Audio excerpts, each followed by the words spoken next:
नमस्कार, मैं हूं गंगेश गुंजन। माइक का मुंह टेढ़ा है।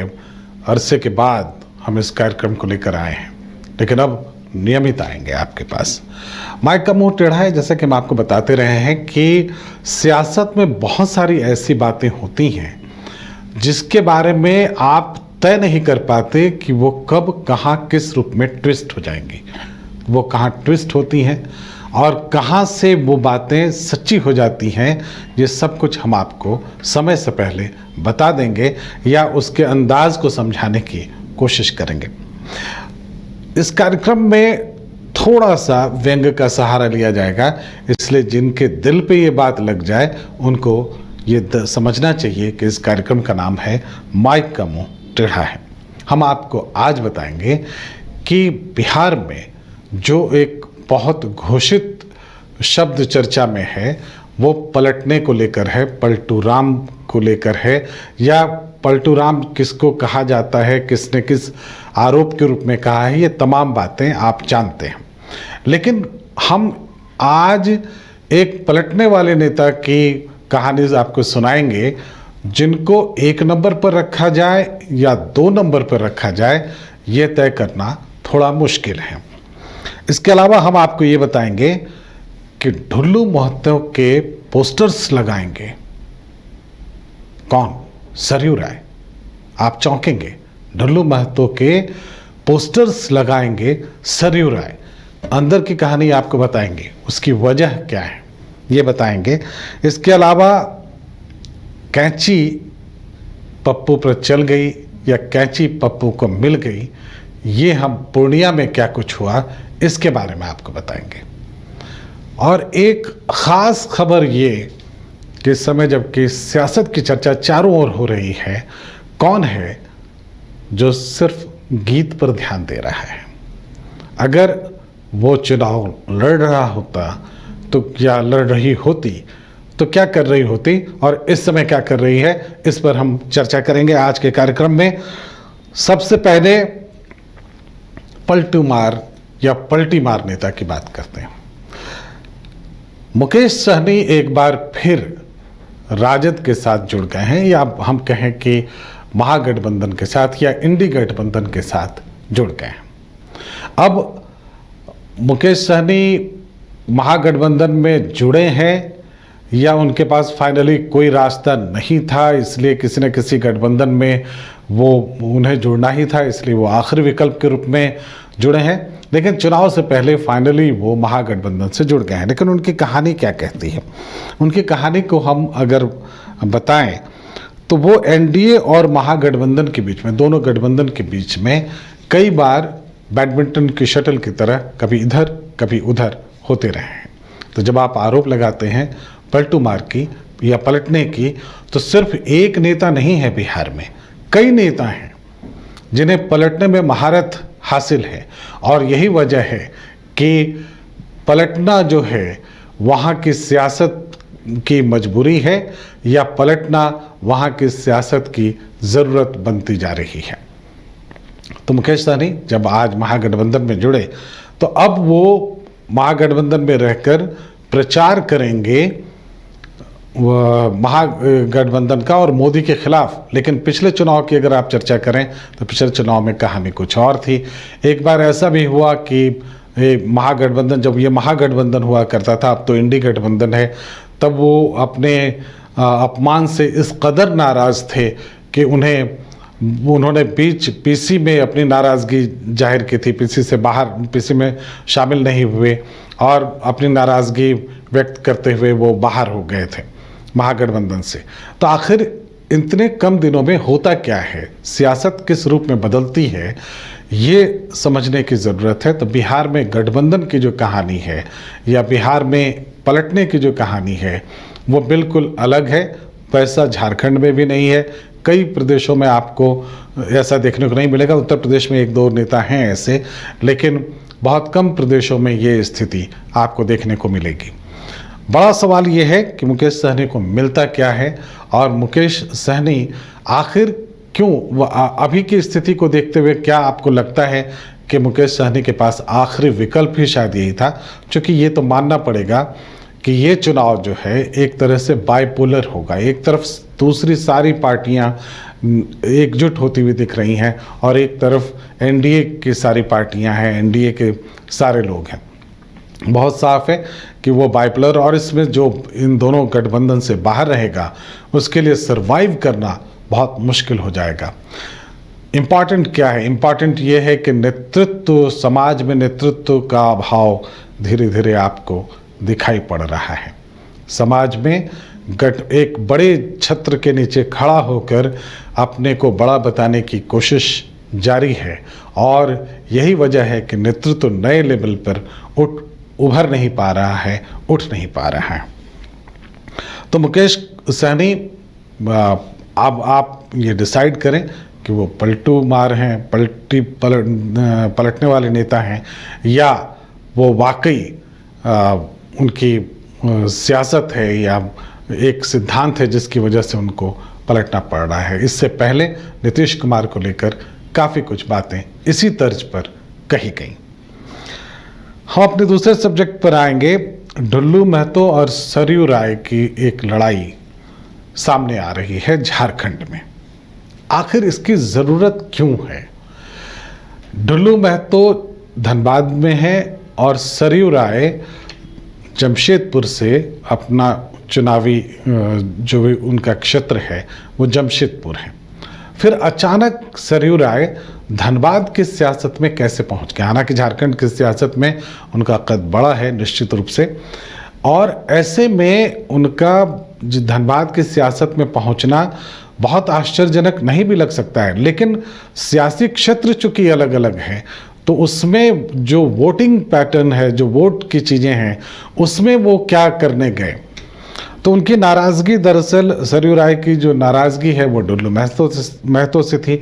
लेकिन जैसा कि मैंने आपको कहा कि आज जो बातें उन्होंने कही हैं वो बहुत रिमार्केबल हैं।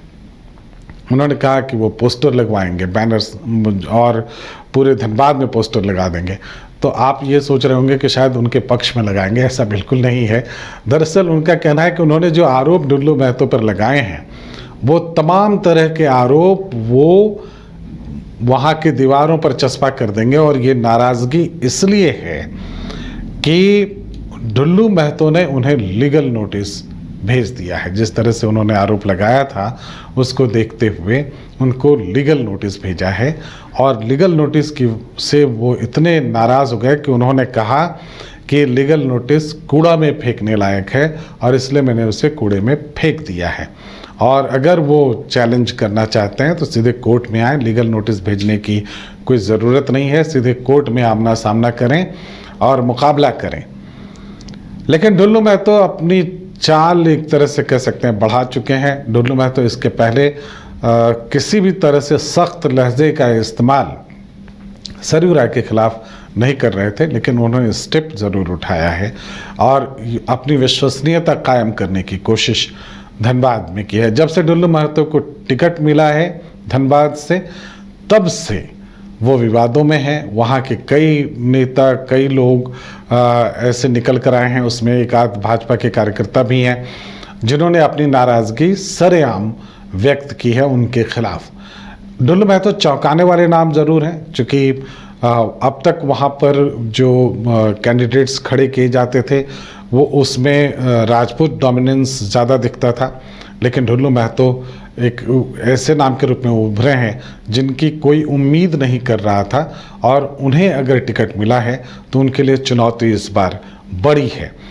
लेकिन इतना ज़रूर है कि जितना विपक्ष हमलावर हुआ है उनके खिलाफ, उससे ढुल्लू महतो के वोटर्स एकजुट जरूर हो जाएंगे, और वो जो बिखराव उन वोटों में दिख सकता था वो नहीं दिखेगा।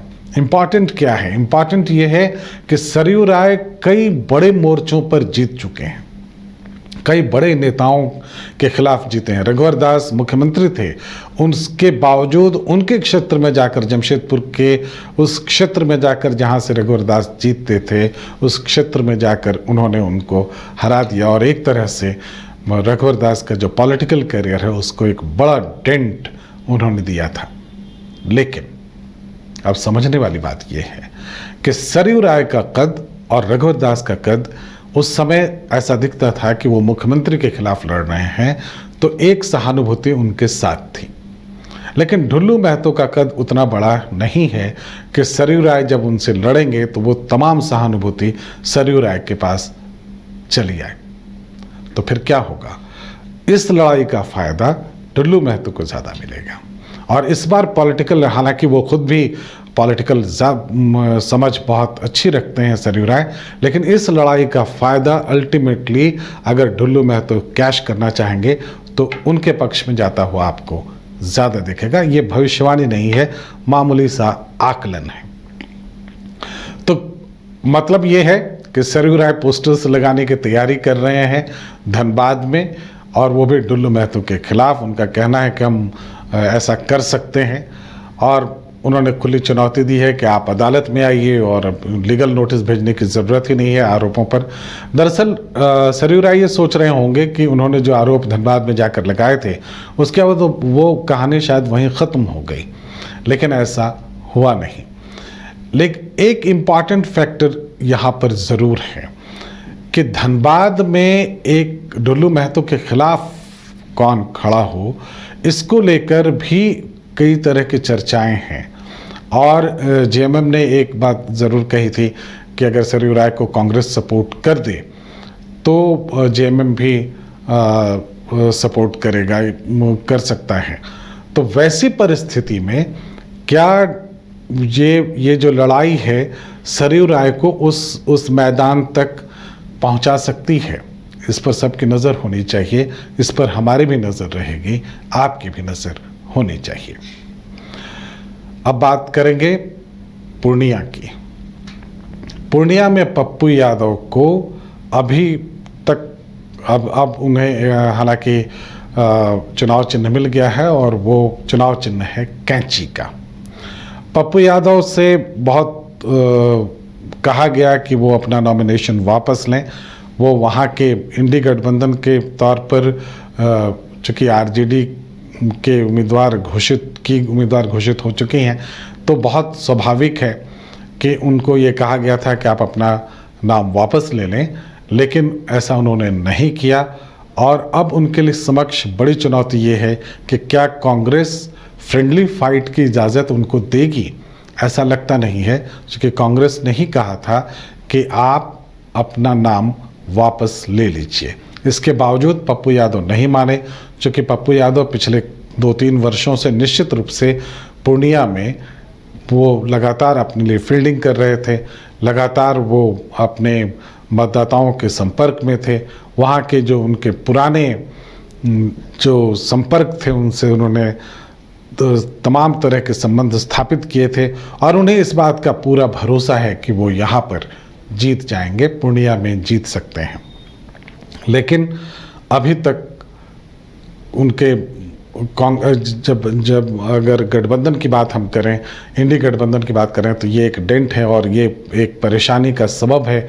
ये इस सीट का उदाहरण देकर कुछ और बातें भी वहाँ बिगड़ सकती हैं। इसलिए ये लगातार कांग्रेस ये नहीं चाहती है कि उनकी वजह से कहीं से भी कोई परेशानी हो, और इसलिए उन्होंने पप्पू यादव को नाम वापस लेने के लिए कहा था। लेकिन पप्पू यादव नहीं माने। अब उनके हाथ में कैंची है।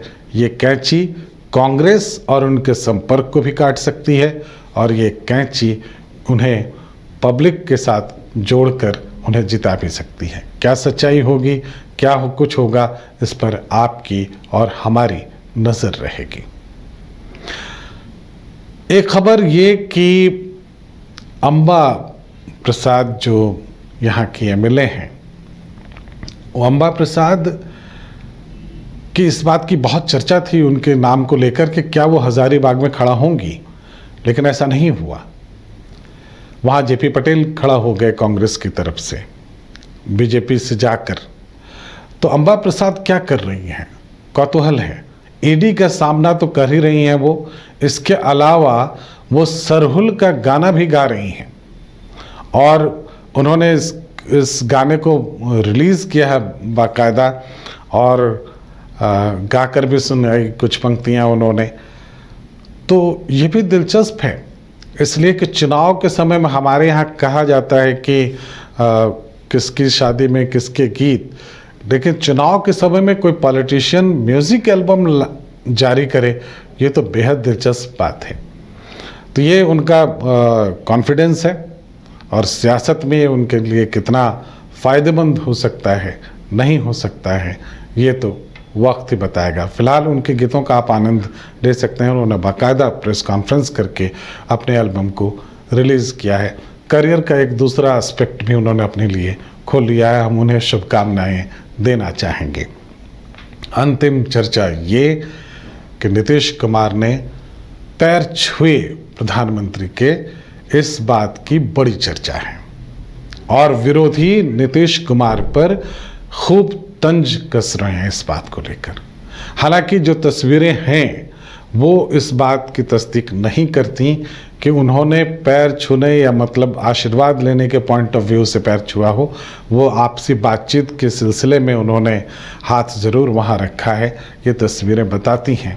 लेकिन विपक्षियों को ऐसा लगता है कि नीतीश कुमार को इस तरह से नीचा दिखाकर या इस तरह से उनके कद को मोदी के सामने थोड़ा छोटा दिखाकर हम वो भावना जागृत कर सकते हैं बिहार में, जो कि पिछली बार हुआ था जब नीतीश और आरजेडी के लोग, ये वो तस्वीरें हैं आप देख रहे हैं, वो बातचीत करते हुए हाथ उन्होंने रखे थे और दोनों हंस रहे थे इस बात पर।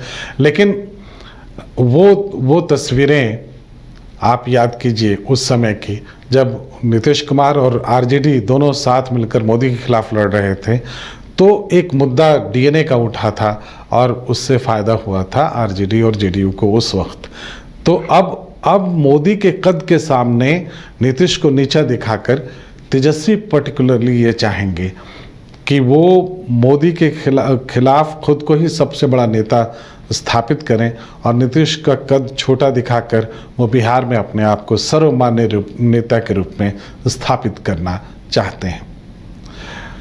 तो क्या कुछ है इसके मायने, क्या कुछ हो सकता है, इस पर समय समय पर हम इसकी चर्चा करते रहेंगे। माइक का मुंह टेढ़ा है में हमारी और आपकी चर्चा इस तरह से बनी रहेगी। आप इसी तरह से हमारे कार्यक्रम को देखते रहें। हर दिन अब हमारी और आपकी मुलाकात होगी। मौसम चुनावी है, चर्चा गर्म होनी चाहिए, कुछ और इसी तरह की चुटकुली चीज़ें हम आपको सुनाएंगे। फिलहाल इतना ही, इजाज़त दें, नमस्कार।